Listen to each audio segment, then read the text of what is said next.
Institute, a center-left think tank based here in Washington, D.C., with additional offices abroad, including our UK project led by Claire Ainsley, who joins us on the call today. I'm pleased to be here to moderate this virtual event with a distinguished group of political experts from the United Kingdom to discuss their upcoming general election on July 4th. I know most Americans are typically thinking about our friends across the pond for different reasons on July 4th. But this year, I think between the barbecues and the fireworks, a lot of us will be tuning in to check out the election results. Of particular interest for us at PPI is what a Labor Party victory could signify for the Democratic Party's election outlook. For those unfamiliar, PPI has a strong track record of engaging with the Labor Party going back to the late 1990s and early 2000s when we launched the Third Way dialogues between the New Democrats and New Labor to promote a sort of cross-fertilization of policy innovations. And over the years since, PPI has organized dozens of congressional and political delegations to the UK. We've hosted dozens of delegations of labor leaders here in America to continue these conversations, including 2 trips already this year. But I think our largest investment to date in the special relationship just came last year in January 2023 with the official opening of our UK project, the launch of the Project on Center-Left Renewal, the goal of which is to exchange ideas, strategies, and tactics for making center-left parties across the globe more competitive and improve their governing performance. And an essential part of this project, of course, has been to support the Labour Party's efforts to chart a course back to power in the UK by embracing a more pragmatic, a center-left policy agenda and sharing political strategies through the US-UK dialogue. So needless to say, at PPI, we're very excited to see Labour leading in the polls and on the verge of an expected victory next week. That's why we've organized this great group of experts to explore these current dynamics and discuss possible implications for us in the US. So that's my opening. Let's get the conversation started. We'll start with a little moderated portion, and then we have some time for audience questions as well. So just to introduce our panelists briefly, we have Professor Rob Ford. He's from the University of Manchester. He's one of the UK's leading political scientists, co-author of many books, including Brexitland. Next, we have Kieran Stacey, a political correspondent at the UK Guardian, and also the former Washington correspondent for the Financial Times. And lastly, of course, we have Claire Ainsley, director of our Center-Left Renewal Project here at PPI. And she joined us after serving as executive director of policy to Labour leader Keir Starmer. We're incredibly lucky to have Claire on our team. So let's just start with some top-level analysis from each of our speakers.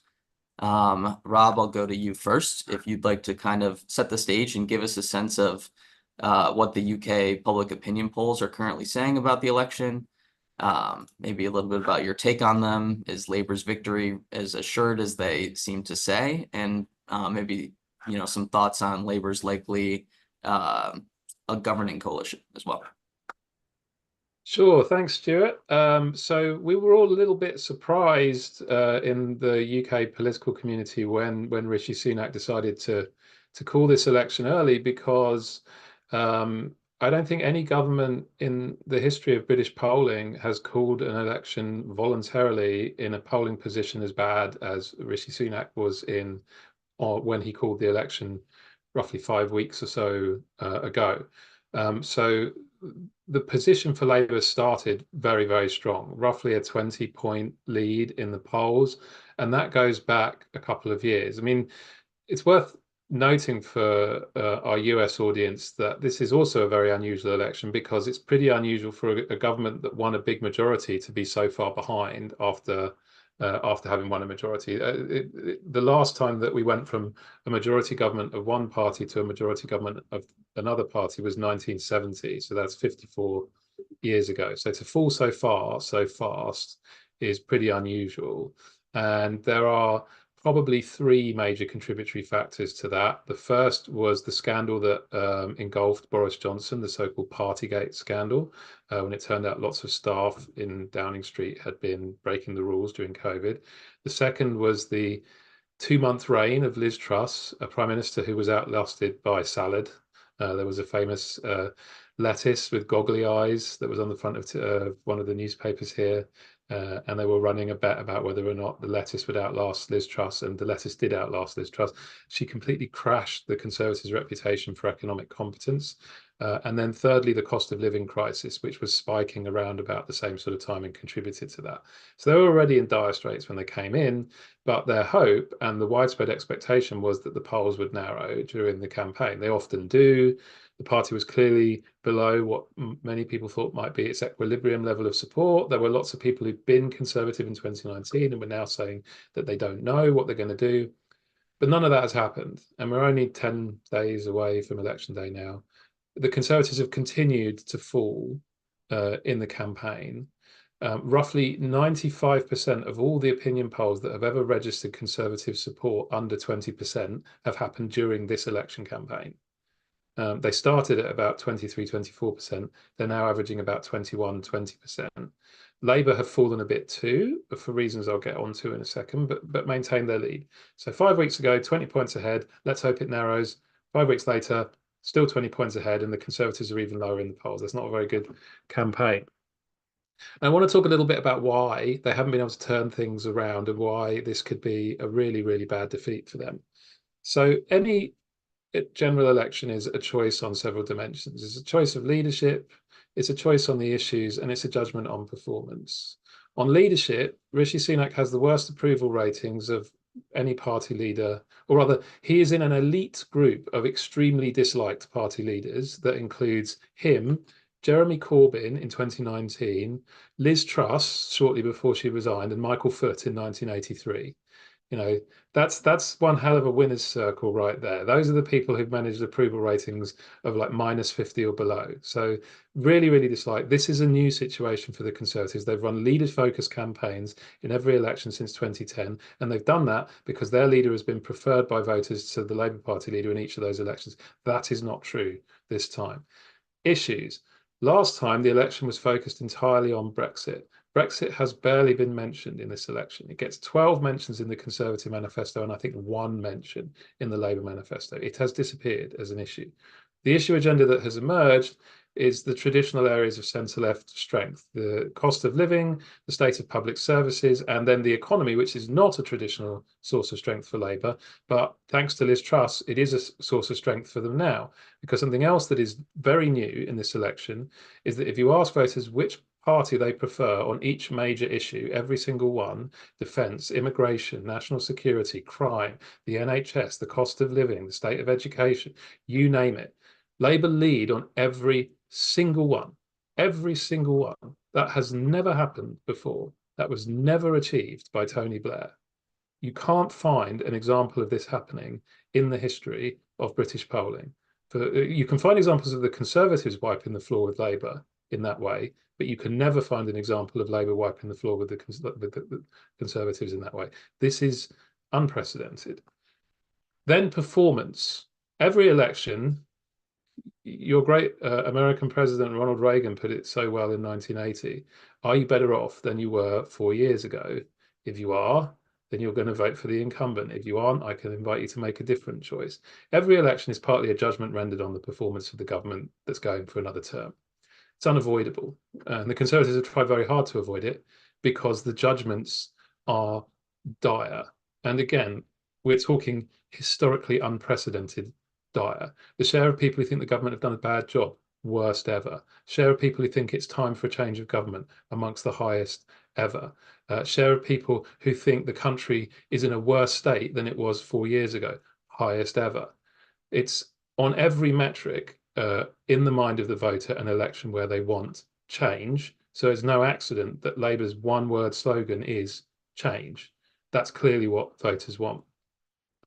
Then there are 4 other rather more UK specific reasons why Labour could be in for a big win. So that's the macro picture. It would be familiar to political scientists in any country. You've got an incumbent government with a leader who's not liked, who isn't favoured on the issues, and whose performance in government is rated poor. Put that combination together in any country and they'd say, well, that party's probably going to go down quite a lot in the polls. But there are several Britain-specific factors here that are probably going to further increase Labour's victory. The first is what we call proportional swing. Now, we have a first past the post electoral system, just like the US does. And one of the things that's been happening in the polling is that Labour are gaining more ground where they need to gain more ground in order to win.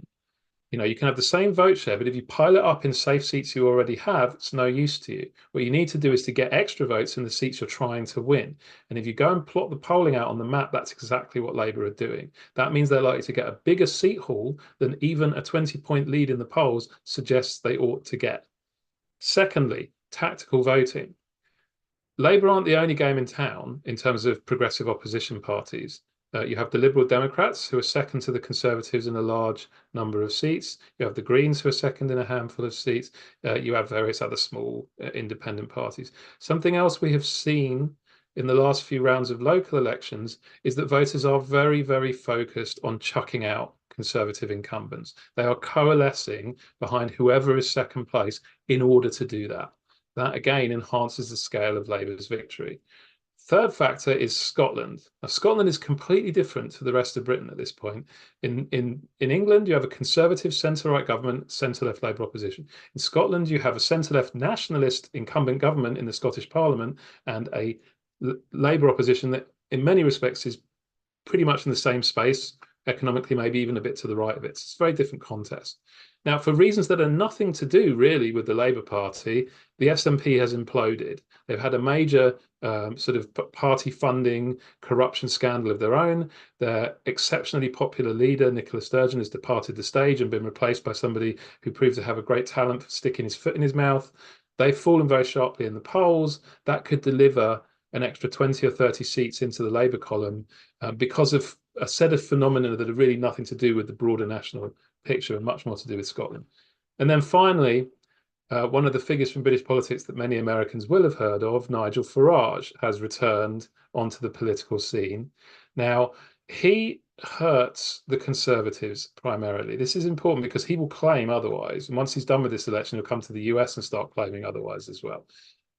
Be under no doubt, he is a long-term threat to Labour once they're in government. But in this election, when you're looking at a Conservative electoral coalition that was very reliant on nationalist, anti-immigrant, pro-Brexit voters from the UKIP column back in 2015, he is hurting the Conservatives by a factor of 4 or 5 to 1 versus Labour.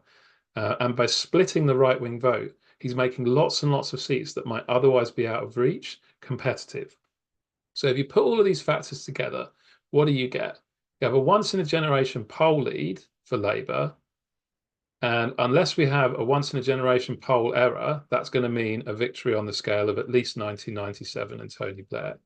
But if the polls are right, and there's a good deal of tactical voting, and Nigel Farage splits the right-wing vote, and there's proportional swing, we could be looking at the largest ever victory for a centre-left party in the entire history of the United Kingdom.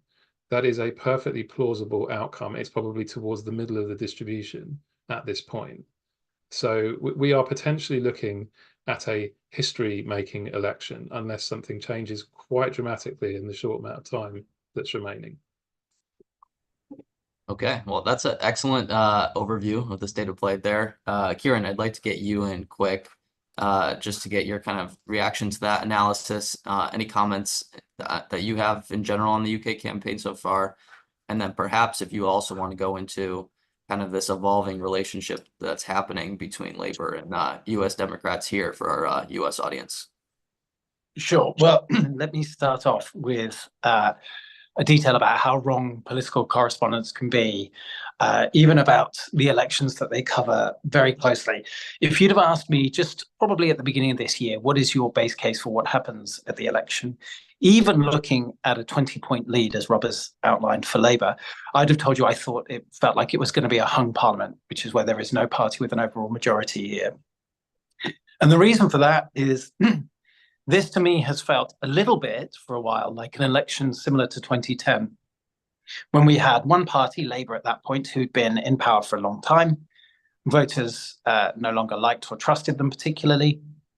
They felt like they'd run out of ideas, and they'd just gone through a major financial crash, and people were feeling the effects of that. However, the opposition party at the time, the Conservatives, were led by David Cameron, who was a man whom people didn't really quite trust to take over as Prime Minister, and didn't lead a brilliant campaign, and ended up not quite winning outright victory. I thought that was the base case for what would happen this time. But as Rob has outlined, that has not happened. Labour's lead has stayed doggedly at around 20 points. It really hasn't tightened at all. And even as Labour's vote share has fallen in the last few days, so has the Tories. And what seems clear, that just being out on the campaign trail, that the mood in the country here is, it is time for change. And once it's a time for change election, it's just very difficult for anything other than the opposition party to win a significant victory. Now, the campaign itself, if you're interested in this, has been, I think it was described by my editor recently as airless. It has been very, very cautious on Labour's side. It has been haphazard on the Conservative side. It started with Rishi Sunak announcing the election, taking many of us by surprise, but doing so amidst a rainstorm outside Number 10 without an umbrella. And you may have seen some of the pictures and some of the video footage from that, just looking completely sodden as he did so. And it's kind of lurched from one disaster to another since then. He began, Rishi Sunak, with a series of quite dramatic policy announcements, including bringing back some form of national service. He then stopped talking about those altogether. Tried to refocus the campaign elsewhere, particularly on national security. That was then undermined by the fact that he returned home from D-Day celebrations in Normandy early to continue campaigning. And so we had the utterly bizarre footage coming from France of Olaf Scholz, Macron and Biden all standing in a row with David Cameron, our foreign secretary, at the end, rather than Rishi Sunak. And that really blew up spectacularly for Sunak over here and completely undermined his message of we're the party of national security. You've then had the last week, 10 days or so, has been dominated on the Tory front by an attempt to tell people that there is a Labour supermajority. We don't actually have supermajorities in the UK. That's not a phrase, but he's obviously imported it from the US, coming. And therefore, you should vote Tory, even though we're not really going to win. I'm told that is having some effect on the ground. And Labour, I know, used it reasonably successfully in 2017, when there was a hung parliament, and when Theresa May was fairly unpopular as Prime Minister. So, I think that might just make some difference. But at the same time, we're also witnessing another scandal unfolding, which is multiple people close to Rishi Sunak appear to have placed bets on the date of the election. And remember, it was a surprise. We didn't know when it was going to be, just before it was announced. And so there are now something around 10, 12 people under investigation. The Tories this morning have withdrawn support from 2 of their own candidates for placing bets on when the election would be just before. So it's kind of been chaotic on one side, hyper-controlled on the other. And in the meantime, I think there has been relatively little proper discussion of what the country is going to look like for the next 5 years, not least because whatever party does win the election is going to either have to enact a series of very swinging public sector spending cuts or introduce new taxes, and nobody wants to admit to any of those. I was going to talk a little bit about the relationship between the Democrats and Labour. Now, I covered Washington politics, as you mentioned, for 4 years, between 2018 and 2022. And that was a period really where Labour weren't part of the conversation. As much as the UK, I think, figured, it was a lot about the Northern Ireland Protocol, about Brexit arrangements. Democrats on the Hill were very upset, first with Boris Johnson, and then to a certain extent with Liz Truss and then also with Rishi Sunak about what they were trying to do with trying to manage the border arrangement between Northern Ireland and the Republic. But apart from that, I don't think Labour were really part of the conversation. That has changed, I would say, in the last year and a half. And the person at the front of that, from Labour's point of view, I think, has been Rachel Reeves. She's the Shadow Chancellor. She will become Chancellor, presuming that Labour do win next week. She has a an economic vision which she calls securenomics, which is very clearly and openly modeled on Bidenomics. And at the heart of it is our version of the Inflation Reduction Act, which is called the Green Prosperity Plan. Now, in its original format, the GPP, as we call it, involved £28 billion a year of additional investment in green schemes. And it's just the same thing that you guys over in America are investing in as well. It's battery technology. It's a lot of home insulation because we have very old housing stock.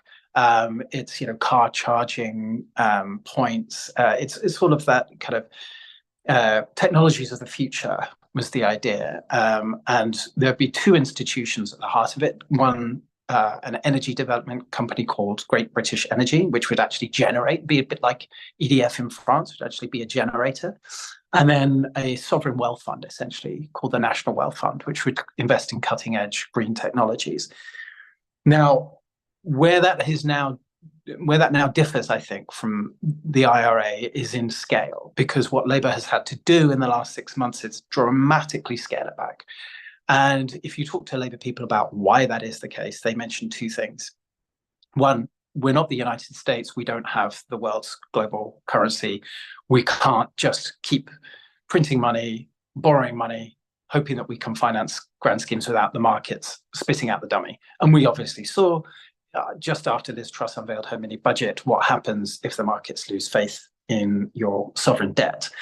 The other thing I think that's really important, the other reason that Reeves scaled it back was she had a conversation with Janet Yellen about a year ago, just over a year ago. She came over to Washington. And one thing that I'm told Janet Yellen told her during that meeting was, don't try and roll out a load of green investments before you've sorted out your planning regime. And that has obviously been a big problem with implementation of the IRA over there.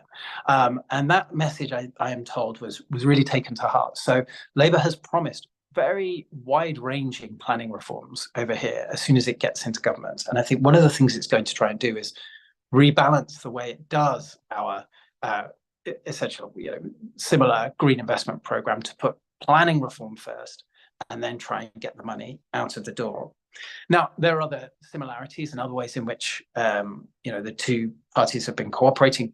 Campaign tactics, obviously, Labour has been keen to know how Biden won, on foreign policy as well. And I think this will be a really interesting thing to watch in terms of the relationship between Washington and London, because on most foreign policy issues, the two countries are going to be very close. Starmer is close to Sunak on almost every major piece of foreign policy, and that will obviously continue if he's in government, especially on Ukraine, I think, where the Labour Party will continue trying to act as that, maybe not a thorn in the side of Washington, but keep trying to spare the money, keep it flowing, and make sure Ukraine stays foremost in, especially the minds of members of Congress. One thing that I think is a potential point of tension between, if there is a Democrat administration and a Labour government over here, is going to be Gaza. Now, so far, until recently, Labour has tried to stay very close to the US position on Gaza. That has been a key point of Keir Starmer showing that he is prime ministerial. But just recently, they diverged in an important way. When the ICC chief prosecutor said that he wanted to issue an arrest warrant against Benjamin Netanyahu, the reaction, obviously, in the US was to criticize the ICC. The reaction of Rishi Sunak was to criticize the ICC. And the reaction of Keir Starmer was to defend it and say, no, it's really important that we stand up for our international institutions. Labour has a large portion of Muslim voters who are very, very concerned about this. Also, urban progressives, very, very worried about what is happening there and pushing Labour in a certain direction. And that is not the position that the US has taken. So I think I would watch that very carefully. Now, just make one final point, which is all of this changes if Donald Trump obviously wins the election. I think Labour is very concerned about that.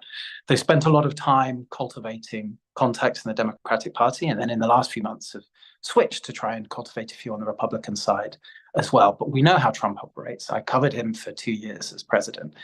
He likes to do things person to person, and he likes politicians that he feels he can understand, and he likes to do things in a transactional way. He liked Boris Johnson. I promise you, he is not going to like Keir Starmer.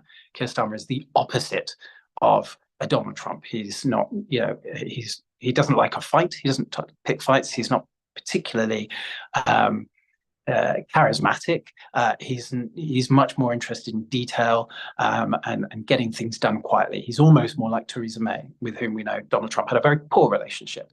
So I think that is one thing that Labour over here is very concerned about, and trying to figure out how on earth they would manage that relationship if that scenario does come about. Right. Okay, well, great.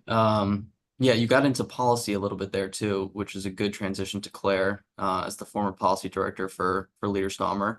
Claire, would love to kind of bring you into the conversation to add some additional context on, how significant this Labor victory would be, of course, but perhaps also your thoughts on the likely policy changes within the Labor government. I think, one thing the Democratic Party is interested in particular is this, massive ideological shift that has occurred within Labor in the past, years since, Corbyn to Stahmer.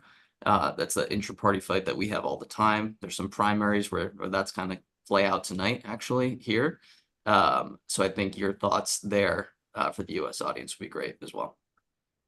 Great, thank you. Yeah, and I was just reflecting as Rob was talking about the kind of the scale of victory that might be happening, and I'm definitely in the camp of those Labour people who won't believe it, no matter how much I trust Rob and I trust data. It's emotionally very difficult to consider that this might be happening. So bear in mind that I come with that baggage. But if we were talking about even 2 or 3 years ago, I think, not least what Kieran said about the start of the year, most of us thought the polls would narrow in some way. Even 2 or 3 years ago, if you had talked about Labour being even in contention as a party of government, that just wouldn't have been taken very seriously. People over here would have said that, Starmer looks like probably he's doing the right kind of things, but we didn't look like we were readying as a party of government. And the reason for that is the kind of the state that the Labour Party was in April 2020, when Keir became he was elected leader of the Labour Party, and that's when I started working for him. We were in a terrible position electorally. We were like 26 points behind the Conservatives, but we just lost our 4th successive election, and that was under Labour leader Jeremy Corbyn. And Rob was right to sort of say how the kind of public viewed him. But we'd also lost elections under Gordon Brown, under Ed Miliband, and morale after losing 4 times was kind of on the floor. I mean, Labour, it struck me, and I obviously met and engaged with lots of staff who weren't terribly ideological, actually. They were just a bit broken by the defeats. And one thing is probably worth sort of noting for our US colleagues is, like, Labour has only been in power for 30 years of 124 years out of its existence. We don't win very often, and therefore winning at all would be a significant moment, let alone winning on the kind of conditions that we might be talking about next week. Starmer has positioned, how has that happened? Well, the short version is, Starmer has totally positioned Labour in the centre ground. So he's that ideological shift that you mentioned, Stu. He's moved us from a position where we were not seen as credible or in tune with voters. He's moved us to that centre ground. He's made his mission, as he said it in several speeches, but he said it a lot privately as well, was essentially giving the Labour Party back to working people. So clause 1 of our rule book is the Labour Party is political Labour. Like, we are there to be the political voice for, it was then thought of as like working class communities. That has obviously changed a lot over the last, many decades. And Labour's, when we've won, we've always won by being this kind of alliance between working class communities, but also with more sort of socially liberal strands of Labour. And when that coalition comes together, that's when Labour's won. So that's what Starmer was going for. Rob, I reckon, if he looked at the electoral geography of where Labour is now expected to win, it looks a bit bigger than that, because that is going to be one of the tensions, one of the interesting things, because it looks like Labour might win in a whole bunch of seats that actually probably wasn't expecting to win, and whose interests and values quite different to the coalition that we were loosely trying to put together. But Starmer's been really unapologetic about pitching there.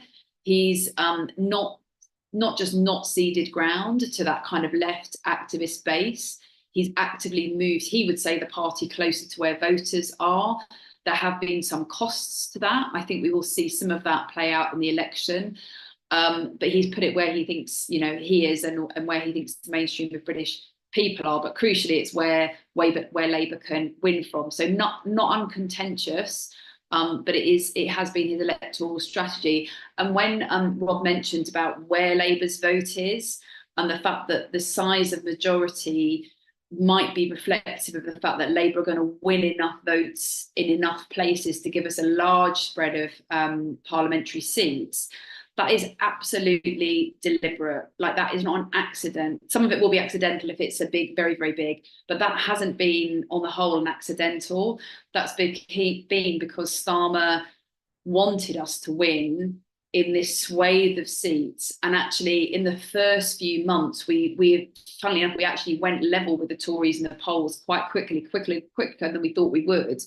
But when we dug into where it was, we were building up bigger majorities basically in our kind of urban seats, and actually where we needed to win was much more those urban seats, but also the towns and suburbs of the United Kingdom. So if you've seen the phrase red wall, that only gives you a kind of small, sort of like geographically slightly narrow impression. It's much more the kind of, your ordinary mainstream voters, working people, communities that are spread throughout England, Wales, and of course Scotland, which Rob was right to cover. So this would be a big shift from where we were, but us also to have a change of governing party for the first time in 14 years.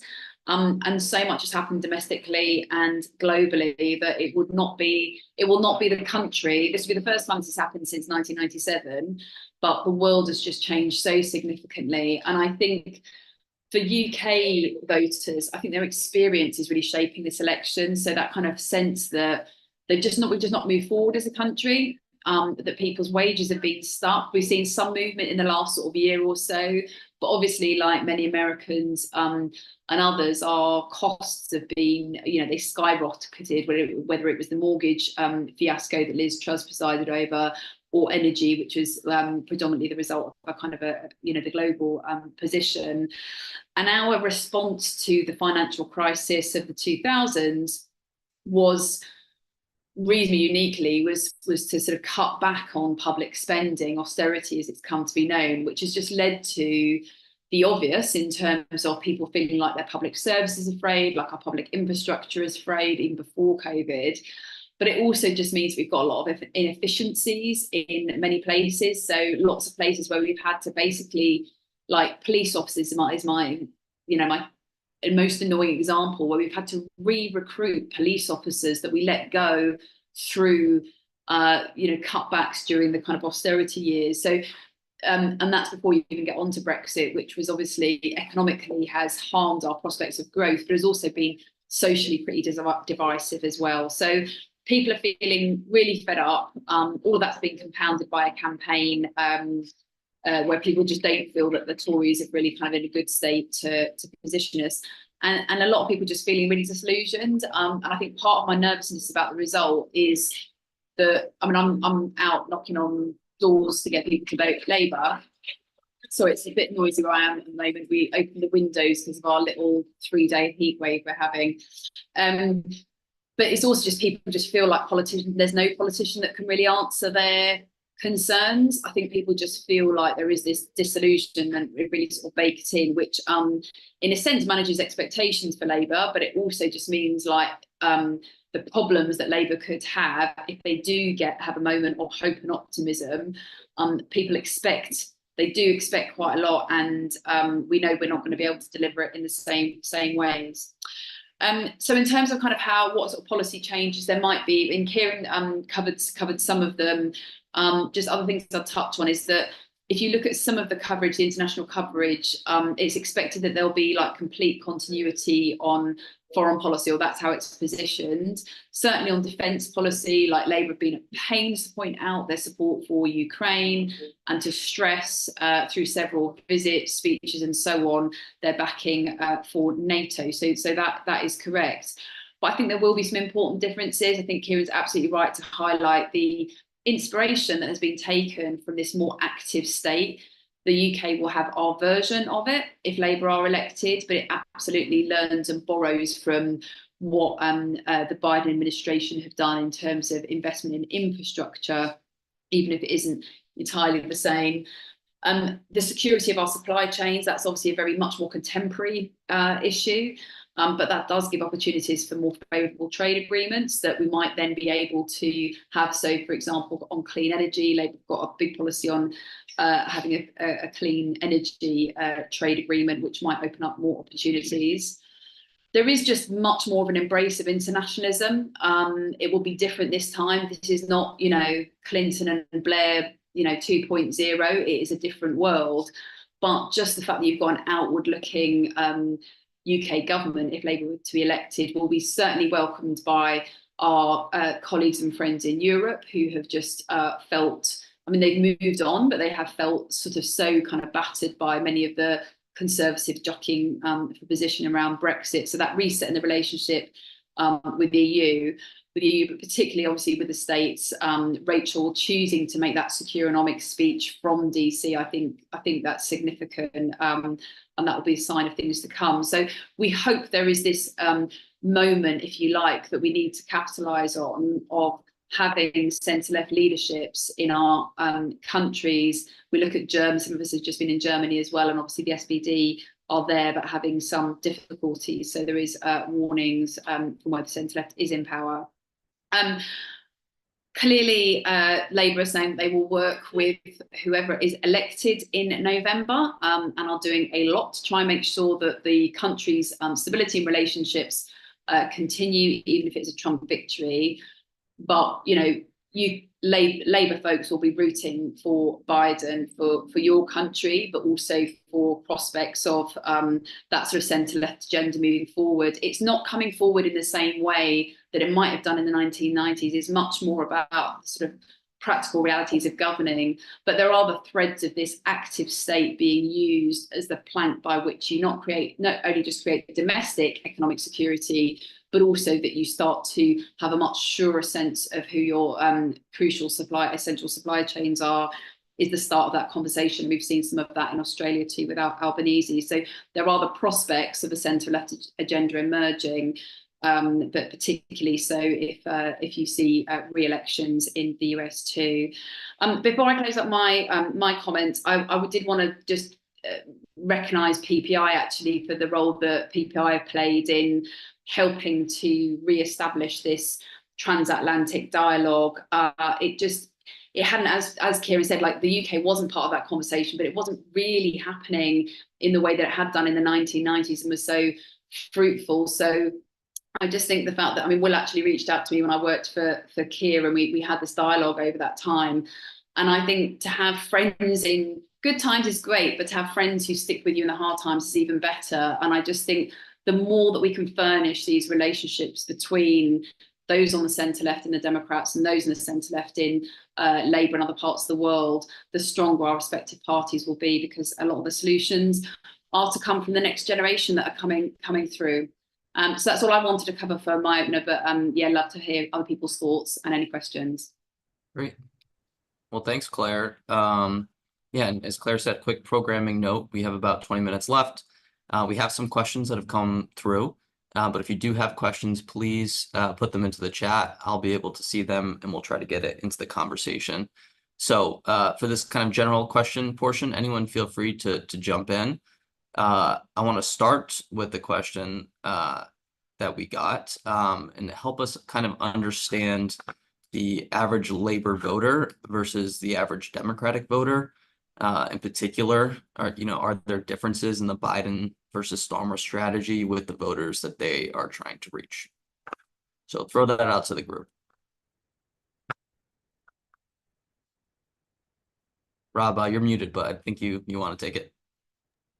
Yeah, sorry. I mean, voter analysis is one of the things I do a lot of. So I might as well sort of kick this one off. I mean, point number one that I think is very important in terms of comparing the UK and the US is America's much more racially diverse than the UK is. So the Democratic coalition is about, if I recall correctly, about half white, about half non-white. Whereas in the UK, although Labour does disproportionately well amongst ethnic minorities, just as Democrats have traditionally done disproportionately well, especially amongst African Americans, but also to some extent amongst Latinos. Despite that, most of Labour's support is white because Britain is just a less diverse country. And the second point that's worth making is that we're seeing the same shift from class-based to education-based divisions in Britain as we've seen in the US, but I think it hasn't proceeded as far in Britain. And in Britain, that shift was also very tied to the politics of Brexit. So Brexit is one of those questions that divides people primarily by education, and I know from US coverage they always break it college, non-college, and that works here too for this kind of question. University graduates extremely remain, non-graduates lent leave.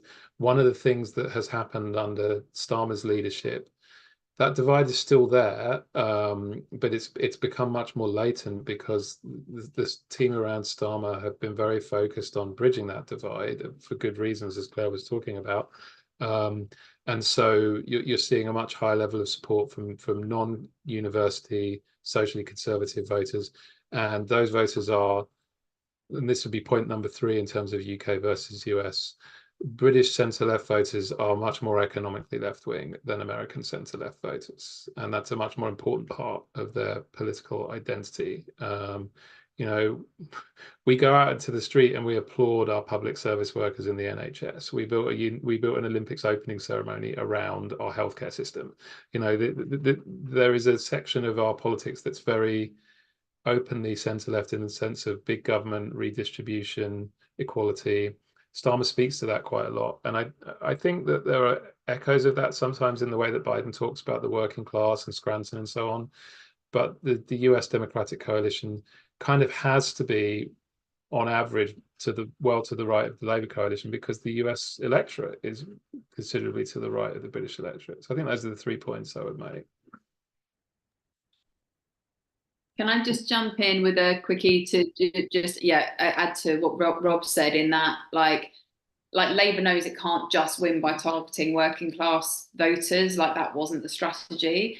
But if you don't, as a party, as a centre-left party, retilt yourselves, if you like, to non-college, however you define non-college, but like low to middle income voters, those voters always get squeezed out of the conversation. So Starmer has had a lot of flack for not speaking to some of the interests of that sort of broader bit of the coalition. But he's just been, I'd say, like really unapologetic about going after and understanding that sort of broad people who are, affected by the cost of living, and for whom, don't see themselves particularly as activists, because it's very difficult to have a political strategy that keeps both together. But if you prioritise the sort of socially liberal group over the sort of non-college audience, you just lose that. People just don't think you're talking to them, and you have to have policies that are going to address their cost of living. And that is the big challenge I think Labour are going to have. Is they do win this section of the population again, it won't be because people are absolutely kind of enthused by Labour, and they definitely will expect action on their cost of living, and that's a huge challenge.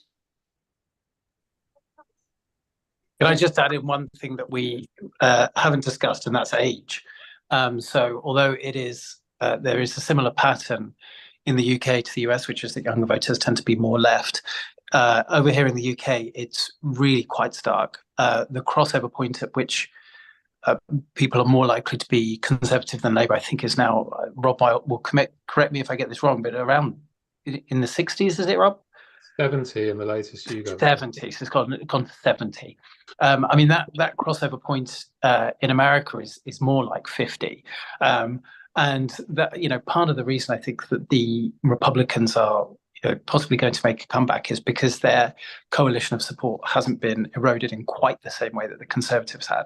I think the Conservatives have a very, very serious problem, long-term problem here, and that has been exacerbated by Brexit, which is that almost nobody under the age of 60 sees the Conservatives as their party anymore. And, if that in 10 years' time, if half Tory voters have died out, then what on earth are they going to do? And I think that Keir Starmer's problem is going to be not so much a rapid return of the Conservative Party, because I think if we see the type of wipeout that the polls currently suggest, it'll take more than one election cycle to get through that. But it's what happens with Reform, Nigel Farage, and the quote-unquote far right. And I think that there is a real concern in Labour circles here that they could get in, having run a very cautious campaign, then have to do a series of very difficult things. And then you have people on the far right of politics saying, see, we told you they're all liars. They didn't tell you they would do this before they won the election. And I think that is something to watch over here, which it doesn't play out in quite the same way. Although you've got Trump over there, obviously. The thing I would add to Kieran's list there, which is very related to the age generation thing, is housing, which doesn't map to the US in the same way. We can't build enough housing in this country. We haven't built enough housing for 40 years. We are strangled by a planning system that would embarrass the Soviets in Soviet era Poland, frankly. It prevents everything. It prevents housing. It prevents growth. A bunch of little grumpy middle-aged grannies can stop anything being built in this country. It is ludicrous. And that has also killed the Conservatives amongst the young. And it is essential, I think, for the survival of the Labour Party with this coalition that they actually do something drastic on that. Because, millions of people's legitimate aspiration to own their home, the core of the Thatcherite worldview, have been completely dashed to pieces in the past 15 years. Yeah. Well, thanks all. And I mean, on housing too, that is an issue that's quickly rising to the top, especially of young voters' concerns here in the US as well. That's kind of the American dream. We've sold all youth that you can, own your house in the suburbs with a white picket fence. And for a lot of millennials and Gen Z, they just don't see that happening. So especially among young voters, that's rising here as well. Shifting gears a little bit, another question we've got is on populism. On the far right, especially, that's something that Democrats have been, struggling in a lot of ways to handle since the, rise of Trump to the scene. I think we look overseas and it looks like, Labor's kind of effectively dealing with it, at least more so. But throwing that out, would love kind of your thoughts on how Labor's dealing with the rise of far-right populism, and are there any notes for Democrats here who are looking for some answers? Well, I think it's going to be a tricky one for Labour, because the weird thing about this election is that they're going to be massive beneficiaries of a big radical right populist vote. I mean, this will probably deliver anywhere from 50 to 100 extra seats into either the Labour column or the Liberal Democrat column. And it's probably going to be a massive source of kind of strife and discord on the right going forward. And they'll probably look at that and think, well, that's all well and good. We like that. We don't want the Conservatives to come together and become an effective opposition anytime soon, because, their pain is our gain. That will be, I think, a risky attitude, because it's also quite likely that Reform will end up in second place in an awful lot of seats after this election. Now, UKIP never ended up doing anything with the second places they got in 2015 because Brexit intervened, and then the Conservatives gobbled up their vote by becoming the party of Brexit. But there's no equivalent Deus ex machina here. There's no other giant referendum that's going to realign those voters back to the centre right. So then you have the potential of quite a lot of seats, what have been called in British discourse left behind seats, Rust Belt seats, which are places where trust has collapsed because they were promised a lot by the Johnson Conservative government. They got nothing. They're going to expect some sort of, or hope for some sort of change from the Labour government. And if they get very little or see very little change again, then potentially you're going to start to see them going over to the Farageist right in large numbers, and the Farageist right will actually be, at that point, the main opposition in those seats. So Farage will be able to say to people in those places, if you're disappointed in the Labour government, the only way to get rid of them is to vote for me. And that would be a dangerous dynamic, I think, for them. I also think there's a second paradox for them, because this will all be playing out at a time when their electoral coalition has never been further from the politics of the radical right and less exposed to it than ever before. It's a more socially liberal, a more graduate heavy, a more pro-migration electoral coalition than it was before. And what you'll see particularly in the activist space is very strong resistance to engaging with the concerns of voters on the far right. The preference will be to just stigmatize them and ignore them and attack them and attack him. And I have a lot of sympathy for that. It's dangerous to play on Farage's home terrain. But at the same time, if these voters come to see Labour as talking down to them again, that is an extremely dangerous and volatile dynamic. We've seen this play out so many times. You know, if you have a centre-left party that's dominated by graduates, particularly amongst its activist base, and it's implying very heavily or even saying outright, you are ignorant, you are stupid, you are bigoted, shut up and listen to us, it will go very wrong. And there have been signs of that off stage already under the Starmer years. There was the ridiculous row over the Union Jack, when you had these pompous ass Guardian columnists coming out and saying the Union Jack is a racist symbol, we mustn't show this. Look at all the polling. Every single group in this country, including every single migrant minority group, says they're proud of the flag, they want the flag flown. The only people who aren't are these activists who get, you know, well-paid columns in the major London newspapers. So they need to talk less and listen more, or they're going to start putting at risk the coalition that Starmer's put together, because in those places Farage will be active from day one of this next parliament, and you need to avoid getting into a conversation that plays entirely in the way he wants it to play. Great. I want to go to the chat too. Kieran, a question came in for you, specifically addressed to you. What advice would you give to a Labour government in engaging with a potential Trump 2.0 administration if the worst were to happen? I added that last part. Do you know what I would do? I would appoint an ambassador in Washington that can talk directly to Trump and those around him. I think it would be hopeless to try and assume that Keir Starmer could somehow win him over. It's just not going to happen. The two of them are too dissimilar for that.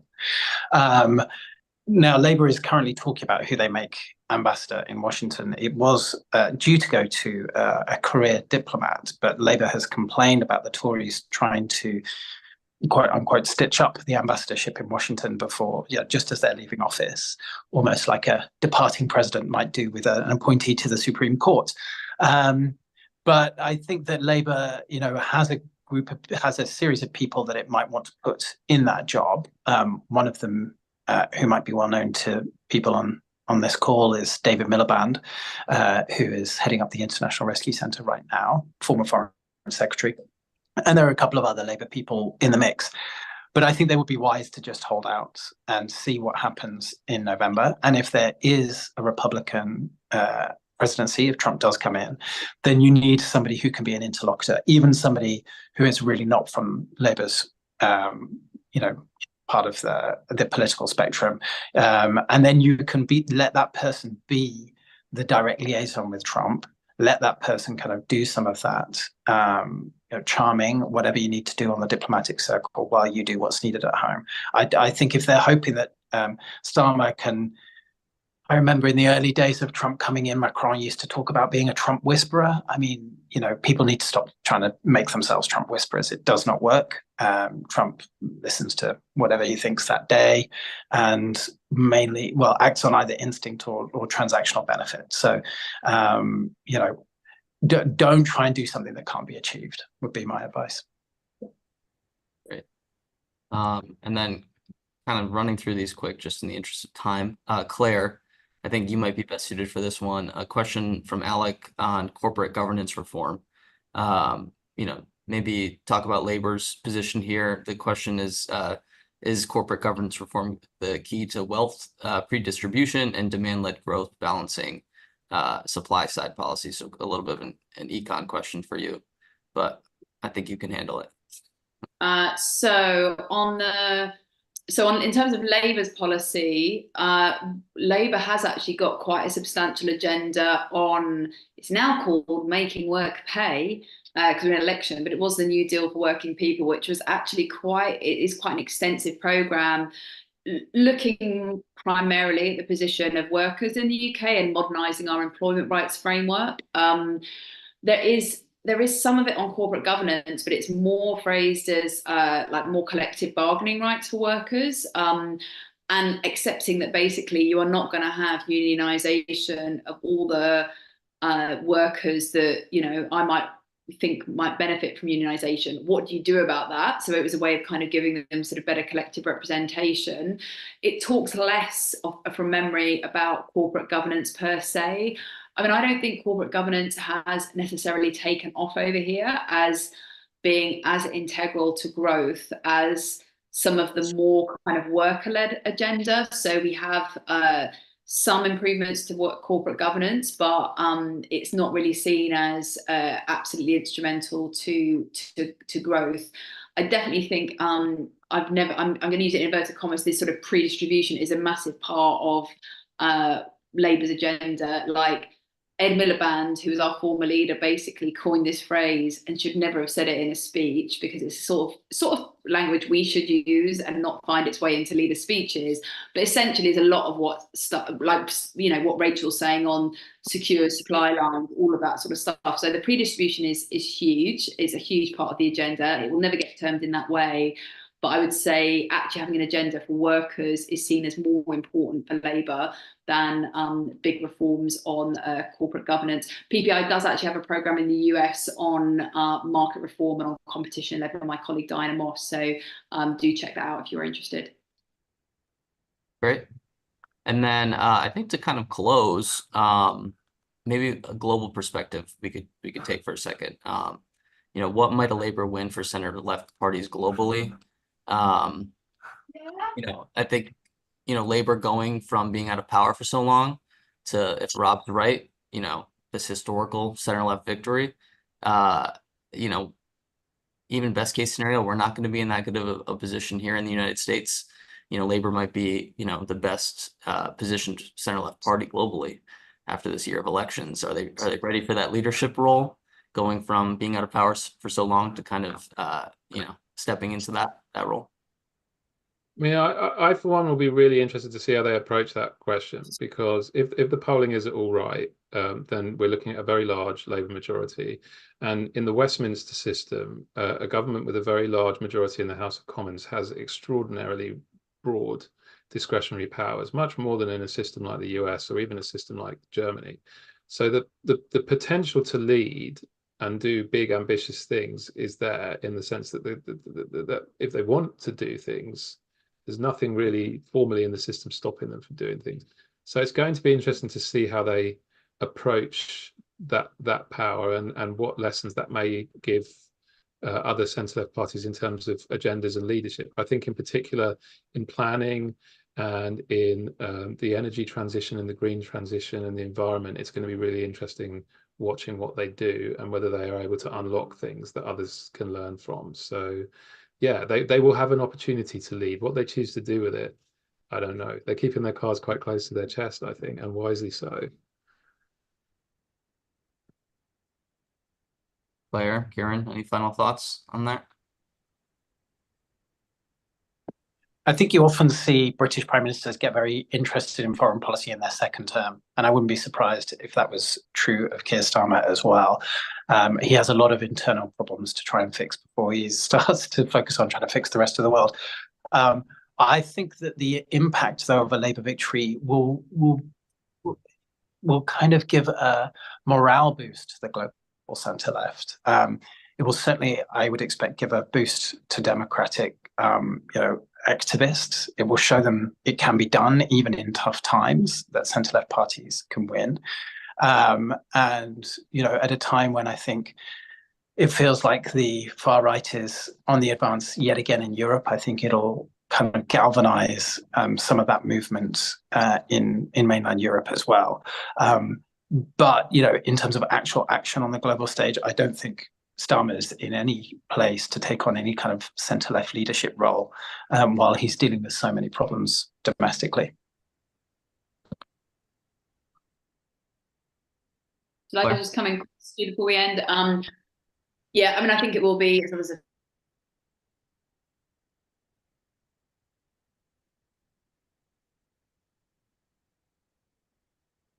Did Claire cut out for you guys?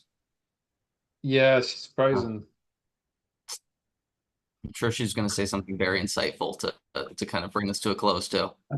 Oh no.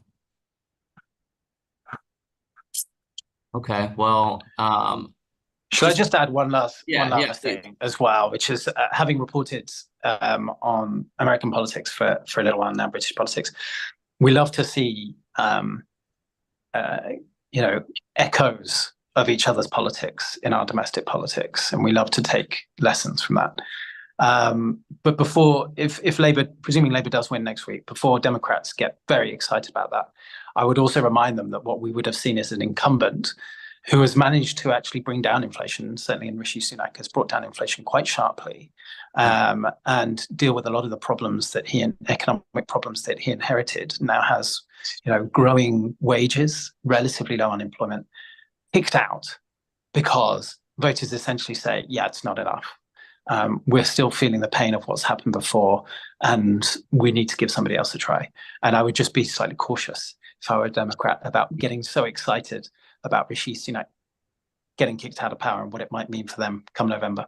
Yeah, I think caution is a good message for us to end on. Claire won't be able to rejoin, so that's all the time we have. I just want to thank both of you for joining us today. Greatly appreciated from PPI. For everyone watching, we'll follow up this webinar with instructions on how to sign up for updates from our Center Left Renewal Project. We want to keep you all engaged. The aim of the project, of course, is to catalyze new center left policy ideas that can win. So if you have ideas on that, please get in touch with us. We want to work with you.